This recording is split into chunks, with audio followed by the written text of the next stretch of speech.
everybody, Carol here. Welcome back to my channel. Today I'm going to do a Dutch pour, and I have already covered my 16 by 20 canvas with metallic cobalt blue, which is just gorgeous. That is magenta, Liquitex quinacrodone magenta.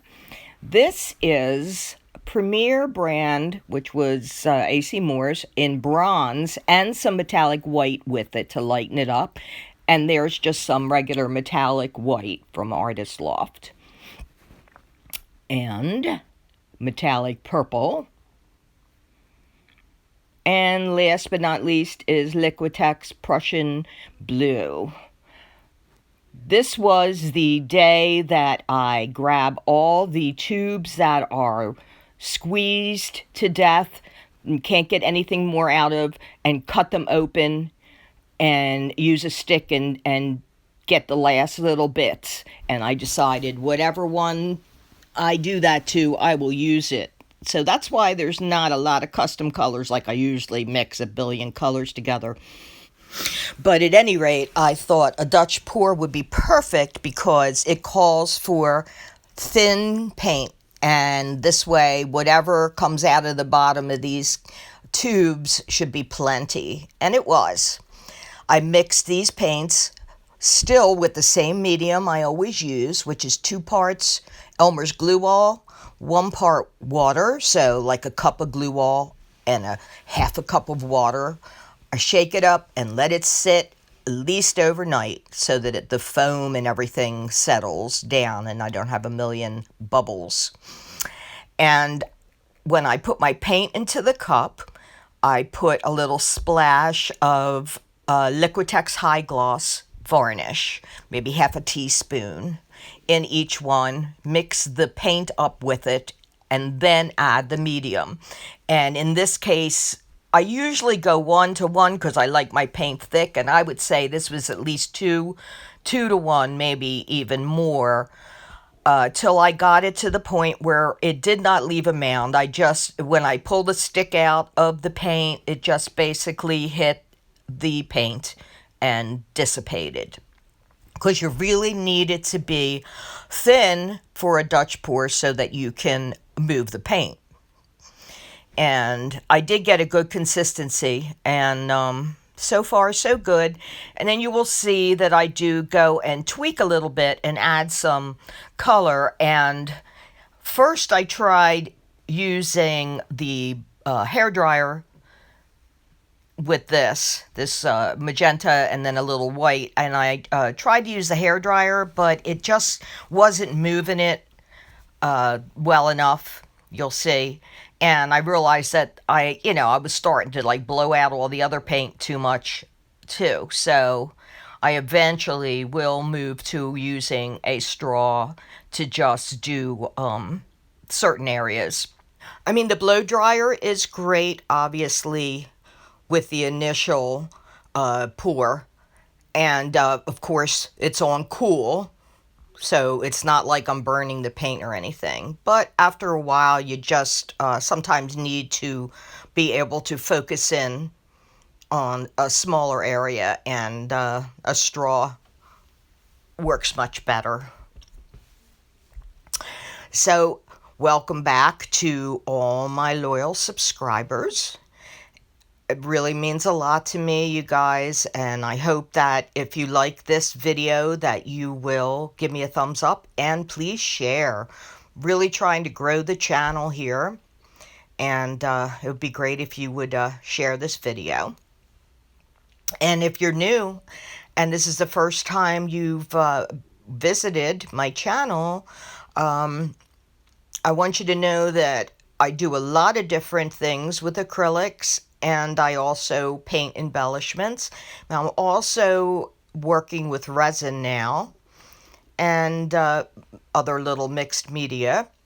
So there's all kinds of videos. I think this might be video number 90, so I've got a nice little pile of videos to see if you're interested. And I hope that if you do like what you see, that you'll give me a thumbs up and subscribe to my channel, because it's free and I'd really appreciate it. And then on the main page, if you could click the bell, it would mean you will get notifications whenever I post another video.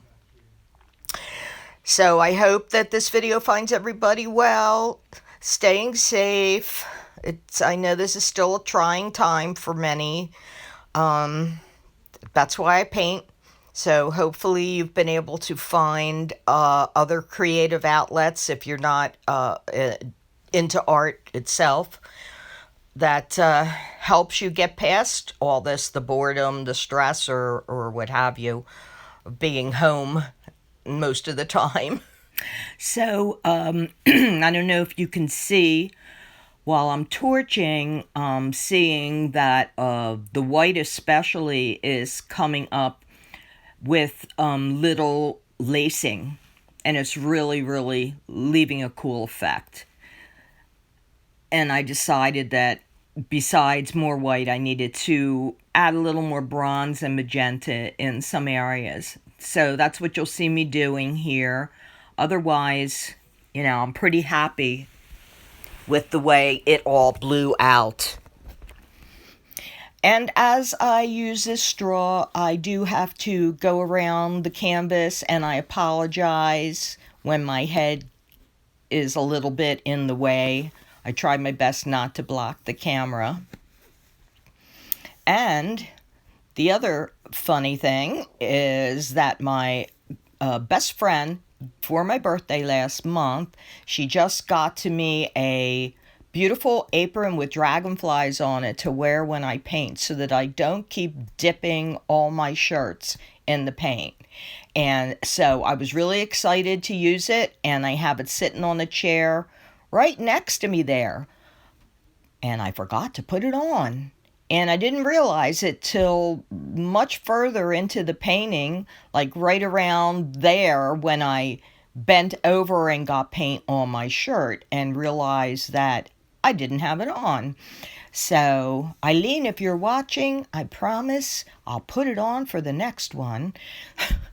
I'm just so used to using t-shirts and things that are just old and beat up to wear. But this apron's really cute, and I can't wait to use it. So I will for the next thing I do. So if you want to know any more details about the paints, my medium, etc. that I use, all you have to do is go look down in the description below this video, and I list everything there in detail, along with my Facebook and Instagram.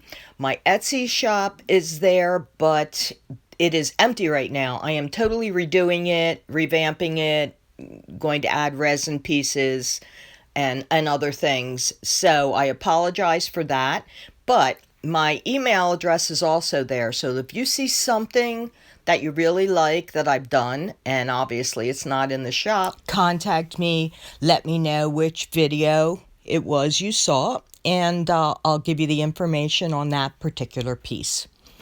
So now I'm doing the last torch and looking at all kinds of little things that are popping up. It's really beautiful. And wait till you see the dry results. It stayed just as vivid and beautiful. So here they come. Wait till you see. Look at the close-ups. Look at all the really cool lacing that happened when I torched it all. It's just gorgeous. My daughter thought it looked like the sunset reflecting on the ocean. So I've decided to call it Sunset Beach. So I hope you enjoyed this video, and until next time, please stay safe, be kind, and have a great day.